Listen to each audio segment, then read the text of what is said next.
بۆ بەدواداچوونی ڕێوشوێنی و ئالێتی کارکردن لە پشکنینی توێکاری ڕووفاتی ئەنفالکراوەکان کە لە سەرەتای مانگی چواری ئەم ساڵ لە بیابانەکانی سەماوە گۆڕەکانیان دۆزرایەوە، وەفدێکی یەکێتی نیشتیمانی کوردستان سەردانی بەڕێوەبەراتی گشتی پزیشکی دادوەری بەغدای کرد.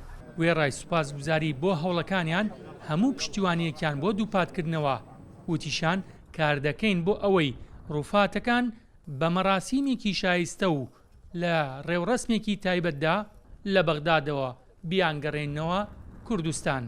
وەکو ئەرکێکی نیشتیمانی وەکەوەی کە بە ئەرکی سەرشانی خۆمان ێزانین هەر هاوکاریەک هەر پشتیوانیەک هەر ئەنگاوێک کە بە ئێمە بکرێ و هەر کارێک ئێمە بکرێ بۆ پشتیوانی کارەکانی ئەوان بۆ زووتر بەڕێوەچوونی کارەکانیان بۆ ئەوەی کە هەنگاوەکانیان زووتر بە عملی و بە شێوازێکی زانستی تەواو بێ هەر لە هەر ڕوویەکەوە ئێمە وەکو یەکێتی نیشتیمانی کوردستان پشتیوانی خۆمان بۆ دەربڕین لە کارەکانیان و هاوکاری و ئەوەی کە بتوانین لە هەرێمی کوردستانیشەوە بە چی بە تیمی پزیشکی بێ و چی بە خەڵکی شارەزا و پسپۆر بێ هاوکار بین. پرۆسەی پشکنین بەردەوامە توێکاری دەکرێت و فحسی DNA بۆ ئێسک و پروسکەکان لێرە دەکرێت و جیا ئەکرێتەوە. ئەمە پرۆسسێکە ئێمە بەجددی بە دواداچوونی تەواو ئەەکەین تاوەکو ئەو کاتێک کە بەڕێو ڕسمێکیش لە بەغدا بتواندرێ بە شایستەییەوە بگەڕێنرەوە بۆ خاکی نیشتیمان و لەوێش جارێکی تر بە خاک ئەسپێرێنەوە.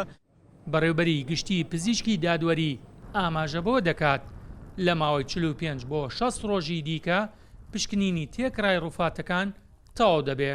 تم رفع 171 حالة من مقبرة تل الشيخانية في السماوة. 170 ڕووفاتی ژن و مناڵمان بەدەست گەشتووە و نمونە لە سەرجەم ڕووفاتەکان وەردەگرین بۆ ناسینەوەیان. هەنگاوەکان بە باشی دەڕوات و ئامێر و کارمەندی شارەزامان هەیە کە کاری بەردەوام دەکەن بۆ پشکنینی DNA ڕووفاتەکان کە ڕۆژانە 10 ڕووفات پشکنینی تەواوی بۆ دەکرێت و پێشمان وایە لە ماوەی مانگ و نیوێک بۆ 2 مانگ پشکنینی 170 ڕووفاتەکە تەواو ببێت. الجنس، الطول، العمر، علامات الفارقة. کەسوکاری ئەنفالکراوەکان چاو لە ڕێن لە گەڕانەوەی ڕووفاتی دایک و باوک و خوشک و براکانیان. هەوڵەکانیش بەردەوامن لە پشکنینی ڕووفاتەکان بۆ ئەوەی لە ماوەی ئەم 2 مانگەدا بگەڕێنەوە نیشتیمانی خۆیان. بێستون سەلام، کورسات نیوز، بەغداد.